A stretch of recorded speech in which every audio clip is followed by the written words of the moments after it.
Okay, I give up. I just made a 24-second video. Anyway, whatever. This is slide 146. I don't know how to delete the videos that I don't want to use. Why can't I know how to do that? All right, who cares? I am slide 146. You saw this yesterday, the Flatiron Building, but I still want you to see it because look, you have to know that's the Flatiron Building in New York City. It's very unique. It's incredible. So it's an incredible building. Flatiron Building, New York City, 1902. 1902. Look, clicker, 1902. Why didn't it say it? Why didn't it say it? Okay, I'm a little exhausted here.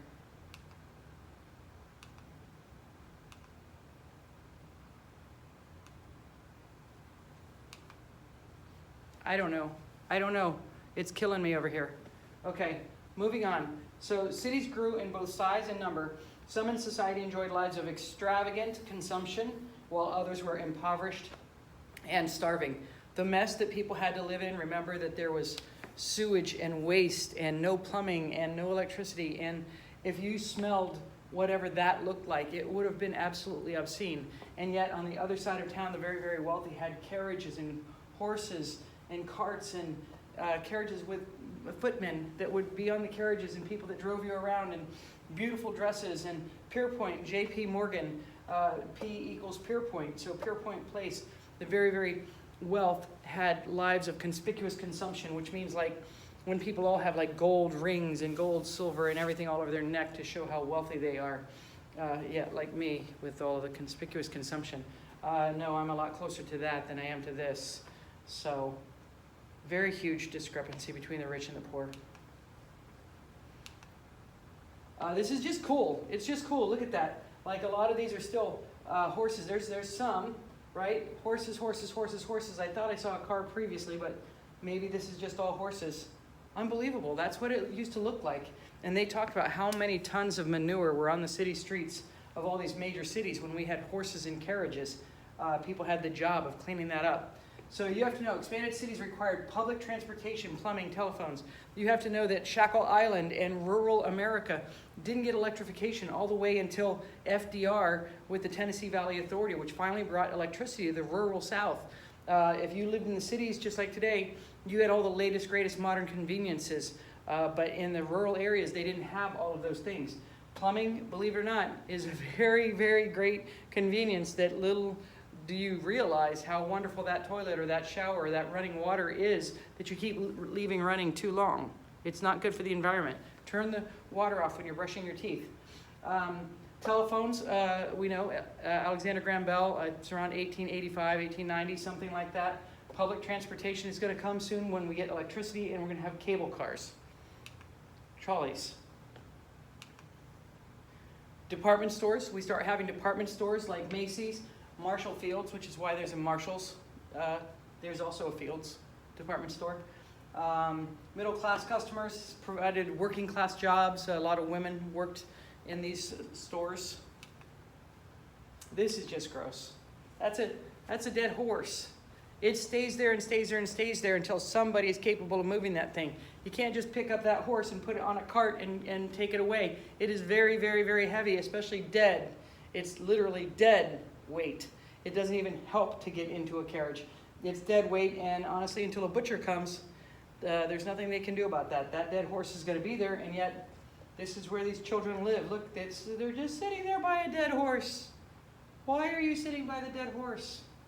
Cities became dens of crime, impure water, uncollected garbage, unwashed bodies, horse droppings. Nobody has bathed. There's no bathing. There's no bathing. There's no bathtubs. There's no cleaning. It's just the smell. If you could smell whatever this is, if any of us, we would probably have to get sick. It would be horrible.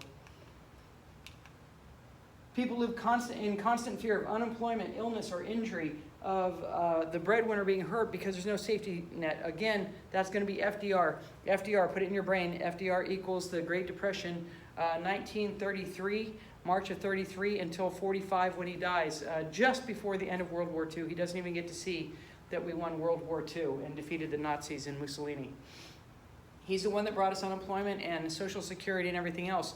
They didn't have that. People lived in big family units with the children and the parents and the grandparents because grandparents had nowhere to live. They didn't get like Social Security. They couldn't survive on their own. once they couldn't work. This is a police officer. Come on, look at this cop. Like, look at where he lives. This is disgusting. Theoretically, today, solidly middle class. Clearly then, no. That's horrible. The suffering of the working classes are daily increasing. Famine has broken into the home of many of us and is at the door of all of us. So famine, poverty, unbelievable. The richest working class, or the richest classes, are getting exceedingly wealthy and beautiful, beautiful estates all over the country, and the poor can barely feed themselves.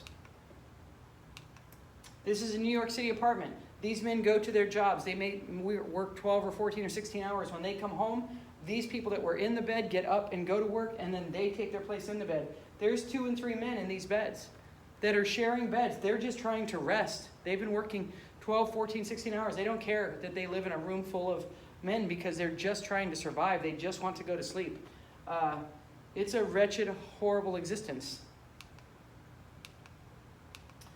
You have to know about these dumbbell tenement houses. They're called dumbbell because they're skinnier in the middle and then big on the outside. So they're like dumbbells that you lift. That's why they call them dumbbell tenement houses. These air shafts are here in the middle, but these middle apartments, they have nothing, no way to breathe and everything else except these freaking air shafts that you breathe this terrible foul air that was coming out of the top. Dumbbell tenement houses, they were the worst of all because they were cramped and dark and unsanitary. Again, people had to use chamber pots. But then if there wasn't anywhere to empty the sewage, then the sewage went out on the back alley, and rats were huge, and cockroaches, and I mean, what a miserable existence. Honestly, I'm just so proud of them. How did you keep putting your one foot in front of the other every day when this is all you had to live for? It's incredible that some of our ancestors did what they did to let us have a beautiful life today. Cities clearly reflected divided social conditions among classes and races, ethnicities, and cultures, but they did present economic opportunities as factories and new businesses grow. You should know that different cultures, I think I said it in the last video, different cultures, different ethnicities, they would all go to the same place. We're going to talk about that soon. You came in on Ellis Island. That was the new immigration. The new immigration is like the 1880s to 1910. Most of those people are from Eastern Europe, way to the east in Europe, and they were Jews. They had pogroms where they were beating and killing Jews. So many Jews came here to try to come for safety and sanctuary. Also in Italy, they were so impoverished and poor that they wanted to come here and live the American dream. The streets are paved with gold. They want to live the American dream. We put advertisements in other countries to try to get immigrants to come here. This was terrible for the nativists. Remember, you have to know nativists. Nativist equals white, Anglo-Saxon, Protestant. The nativists were the white people that had been here for a few generations who despised the immigrants, who despised the Great Migration. You have to know the Great Migration. That's like 40 million black people from the 1890s to the 1940s that left the Deep South to go north and work in these factories. They had been sharecroppers. Sharecroppers in the Deep South, we're going to talk about them soon, but sharecroppers in the Deep South were predominantly white because only 13% of the population was black, but all of the black people in the South were basically sharecroppers and at the mercy of these previous slaveholders. So their lives weren't much different. Generally, like with you guys, the young are the ones that are like, you know what, I'm out, leaving the Great Migration. They went north to Chicago, to the meatpacking houses of Chicago. They went to Pittsburgh for steel. They went to Philly. They went to New York City, where all of these factories were, and got jobs, St. Louis, Detroit. They moved north and worked in factories. They didn't have somebody that could rip them out of their beds and kill them or lynch them. They worked their 12, 14 hours. They still faced racism in the North. Absolutely, they faced racism in the North, but they were still more in control of their own destinies. So a lot of the black people, always usually the younger people, moved to the North. That was called the Great Migration. So these nativists, you have to know this word. Nativist equals white, Anglo-Saxon, Protestant. Nativist. And they hated the immigrants and the African Americans and anybody that was going to take their job and work for less, which were the immigrants and the African Americans from the South. Nativists, white, Anglo, Saxon, Protestant. Again, Protestant are any Christian churches that are not Catholic or Orthodox, which is Eastern Orthodox. There's not a lot here.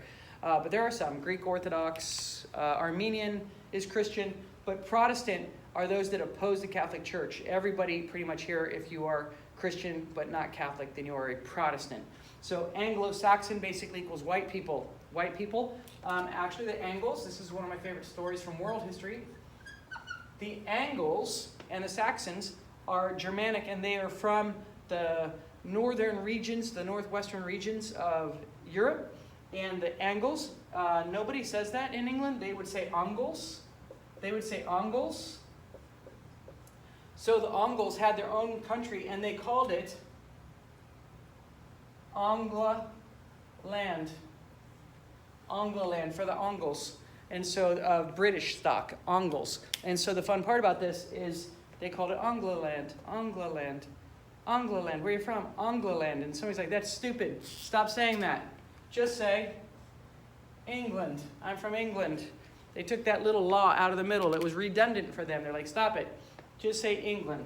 So nativist equals white, Anglo-Saxon, Protestant. You have to care. In the deep south, they're the ones who are going to be doing the lynching. They are part of the KKK. The KKK started up just after the Civil War in, you guys know this, Pulaski, Tennessee. And then it was terrible for black people in the South after 1877 and the Great Betrayal, when they took the Union troops out of the South. So a little bit of redundant information. I don't want that there. I don't know where my Windex is. Okay, so Ellis Island, here on the East Coast was Ellis Island. There were other places, but Ellis Island is the most famous, where the new immigrants came in. On the other side of the country, in California, was Angel Island, and Angel Island is where people all came from East Asia, generally China, but other places in Asia, but a lot of Chinese who were horribly scorned. So 100 million Americans can trace their ancestry to immigrants who arrived in the U.S. through Ellis Island. 1/3 of the population came in through Ellis Island. Industrialization offered opportunities for Southern, think Italian, and Eastern Europeans, think Jews from the eastern parts of Europe, in the late 1800s. But like earlier immigrant groups, the earlier groups are called old immigration. You know this part, we talked about it, that the Irish that came because of the potato famine around the 1840s, 1850s, millions of people came from Ireland because they were starving to death in Ireland, and they moved here. Other people were Germans, Scandinavians, British in the old immigration. The new immigration were mostly Jews and Catholics. You have to know that the Catholics and the Jews, Irish and Italian, were highly scorned. They were highly scorned. If Joe Biden becomes president, he will be, I think, the second Catholic president. The first one was Kennedy, and Biden is also Catholic, and I don't think anybody else was Catholic since Kennedy. They were met by hostilities of a largely nativist American people, white, Anglo-Saxon, Protestant. Don't get nativist and Native Americans confused. Very, very different things. Nativists hated the Native Americans. They would have been terrible to them. If you were sick or anything was wrong, they would turn around and send you back on the boat that you came in on, and you'd have to go all the way back to Europe if you showed any signs of being sick. I can't imagine making that voyage 2 weeks across a terrible, horrible ocean in these steamships. They're relatively new in the grand scheme of things. Remember, around 1819, so the ships are only about 100 years old. I guess they're pretty fine by that point. But still, turn around and get sent back right where you came. All of the money that it cost you to get to America is gone and wasted because somehow you were sick when you arrived here and they wouldn't let you in at Ellis Island or Angel Island. Man, I can't imagine. Wow, that would be hard. Whew, it cost a lot of money to get on those ships. After the 1880s, Eastern and Southern Europeans, immigrants to the U.S. in great numbers. They came in great numbers. Unlike Western Europeans, these new immigrants had little history with representative government and were largely unskilled and poor. So when we did our political barometer test, you saw me way over here as a social democrat, way to the left. But outside of that is socialism and then therefore communism. Communism, as you know, equals Karl Marx in the Communist Manifesto. And so there were communists, and then there were even anarchists. Anarchists are even more right. There weren't democracies in a lot of those other countries. They had kings, and they had czars, and they had kaisers who were all powerful. They were autocrats. They were all powerful. So they weren't used to democracy like we got from Britain, we Americans got from Britain. So the people that came from the eastern parts of Europe were only used to having been dominated by autocrats. And so to fight against those people, they believed in communism or socialism or anarchism, and they brought those ideas to America. So that's another reason why the nativists didn't like people from those regions, the new immigrants, because they brought these horrible, terrible ideas in their minds that were horrible ideas, like communism and socialism. That was, again, antithetical to capitalism, especially laissez-faire capitalism. So, America was seen as a land of luxury and excess by Europeans, a dream industrialists encouraged to attract cheap laborers. They had advertisements for people to come here. America was known to foreigners as the land where you get rich. There's gold on the sidewalk. All you have to do is pick it up. Streets are lined with gold. We had advertisements. Move out to the 5 million acres. Go. Look at all this space we have. And we did have a lot of space compared to them. Mulberry Street in Little Italy. That is cool looking. This is a colorized image. Of course, it would not have been a color image at the time, but it's a colorized image of what it might have looked like in Italy. The picture is accurate, and then it was added color. It's called Little Italy. As you know, in every major city, there's a Chinatown. There's a Little Italy. When I was in South Florida, there's called a Little Havana, which is all everybody that's Cuban. There's all sorts of places. Germany, they called Klein Deutschland. Deutschland is German. It means Germany. And Klein means skinny, little Germany. So all of these people would go where their cultures were. Like when you moved here, you would immediately go to where all the Irish were. So there were Catholic churches. You would go to Germany, you would go to Klein Deutschland, where everybody spoke your language and they ate what you ate. A Polish section where everybody was just like you. So that's why in every major city, there's different places where different populations of people live based on their ethnic and cultural similarities, so they could feel comfortable and at home. Immigrants sought to Americanize. Remember, that's assimilate from the Dawes Act of 1887 that we made the Native Americans assimilate, but also maintain their unique identities by living in ethnic clusters like Chinatown and Little Havana, Klein Deutschland. They would move to those places to feel more comfortable. So they didn't assimilate as much because they would still be able to speak their language at home and their culture.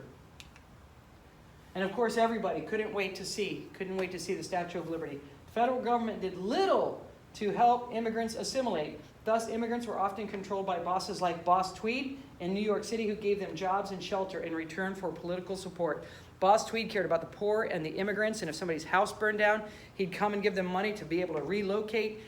He helped all of those people, but in return for that, he had all of them vote. So everybody like, yeah, my house burned down. Boss Tweed gave me money. So everybody, the immigrants and the poor, had faith that if they needed help, the government wasn't going to help them, but Boss Tweed would help them, of Tammany Hall in New York City. And so as a result, everybody would vote for Boss Tweed. He would get millions of dollars of government money. Half of it would end up in his own pocket, and then the other half he would spread around and help people with that government largesse. But he did it. Don't be dissuaded that he did it to be able to enrich himself, and he does ultimately end up in jail, in prison. Nativism, white Anglo-Saxon Protestant, reemerged in the 1880s over fear that immigrants would spoil the white Anglo-Saxon Protestant tradition in America. So remember, the new immigration is the 1880s and 1910s, and we have especially Catholics from Italy and Irish who are Catholic, and then Jews from the eastern parts of Europe. And so people were worried about Protestantism and what they believed was what America should be. Not unsimilar from how a lot of people feel today. So people are anti-immigrant right now. People are very much clinging on to white Anglo-Saxon Protestant lifestyles or worlds. And so it's never changed. For 130 years, people have often been anti-immigrant because they see people from other places coming to take their jobs and work for way less.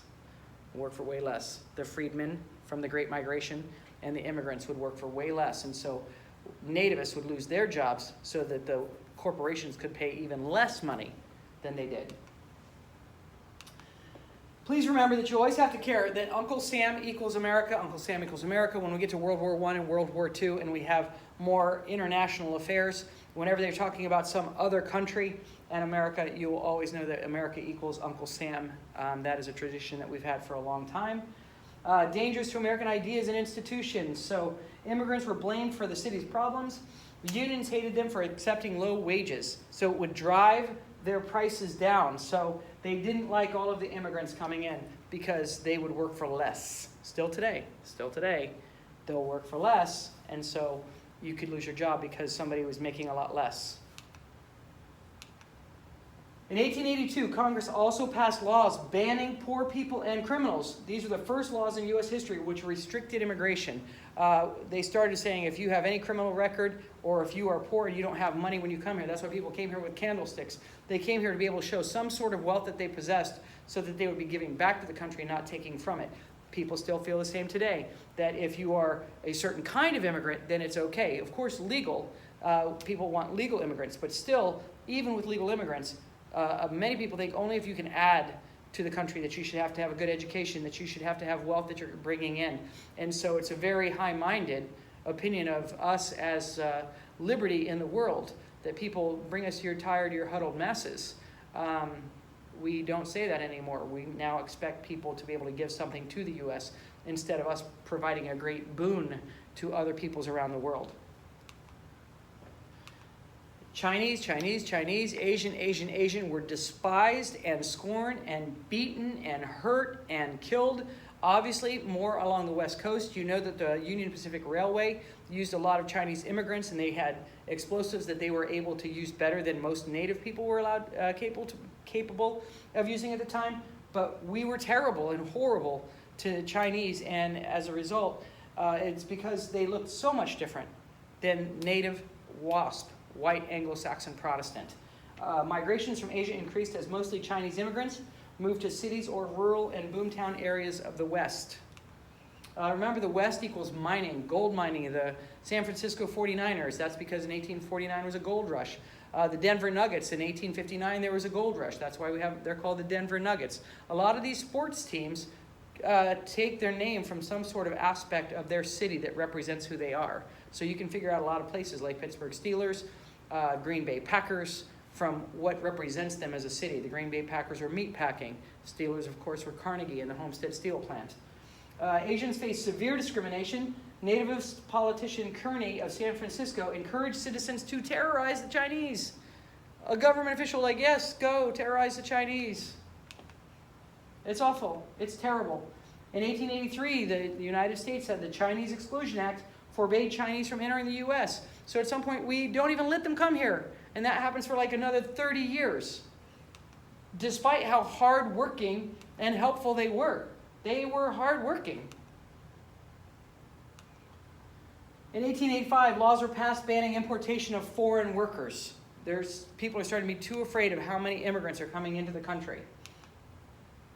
Literacy tests for immigrants were passed in 1917 when immigration was strongly curtailed.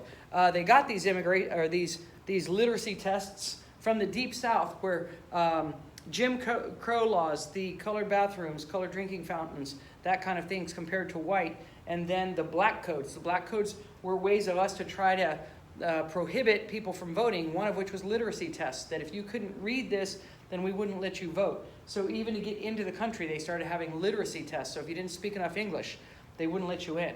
Like, we did horrible things. This is a bathtub. That's a tub where people bathed themselves because there wasn't any running water. Like, you'd have to go. My mother was born in 1939. And when she was growing up, they would have to go, and they had the pump, just like you've seen at parks, where you have to pump it and the water comes out into a pail, and they'd take the pail inside, and they'd fill up the bathtub, and the grandma would have to put the water on the stove to warm it up so it wasn't frigid and freezing. And so everybody was bathing from this one tub, and they'd heat up that water, and so the famous thing, don't throw the baby out with the bathwater, because dad got to bathe first, then the older sons got to bathe, then the women, then the children, and then the last one to be able to bathe was the baby. So the water would be so dark and dirty that people famously say, don't throw the baby out with the bathwater, and that was why. The U.S. eventually began addressing immigrant slum conditions. It just was awful, like the places that people had to live. I mean, it was unbelievable. It's sad. It's unbelievable. Again, if you could smell the picture, it couldn't be good. All right, Jane Addams, put it down, put it down, put it down, write it down. You have to know Jane Addams, you have to know Jane Addams. When I was in Fort Lauderdale, I used to always drive by the Hull House in Fort Lauderdale. The Hull House was founded by Jane Addams in 1889 in Chicago to teach immigrants basic skills and language to survive in America. That is the same purpose today. Most people and immigrants moved to the cities because they were trying to find jobs, factory jobs, manufacturing. So a lot of the immigrants and the people that don't speak English are in major cities because they're trying to find work. And so Hull House, they are in major cities, and they're trying to help people to assimilate and to learn the language so that they can survive better in America. You have to know Jane Addams and Hull House. They still exist today? Immigrants who were a critical part of American economic growth, they were a critical part of American economic growth. So immigrants mattered. Like if we didn't have all of those immigrants, if we didn't have that new immigration and 20 million people coming in from 1880 to 1910, those big manufacturing companies, everybody that was building all these things, they wouldn't have had all those workers, that they were paying nothing and giving no benefits and no safety net, that if we didn't have all of those, we wouldn't have become the superpower we are. So we talked about how the robber barons or the captains of industry created America by building these huge manufacturing things, but it isn't really. I mean, it's still the laborers. It's the people that are doing all the work that are actually the ones that built America. Slaves built America. For 250 years, slaves built the White House. We built our country off of the poor and black and immigrant peoples. And slaves were brought here against their will, but they built America. So, and got nothing to show for it, if not possibly lynched. Same, immigrants were so despised, and yet they are the ones that still built America. So, immigrants who were a critical part of American economic growth took advantage of career opportunities even in the face of widespread social prejudice. We still do that, especially to Latin Americans today, especially the kids that are on the borders, that we have kids in cages out west that have immigrated in here. We still have this anti-immigrant hatred in America that for me, way out here, is just despicable in my mind, that we don't love all of God's children. So anyway, I'll stop. They built America. Immigrants built America. Okay, we've seen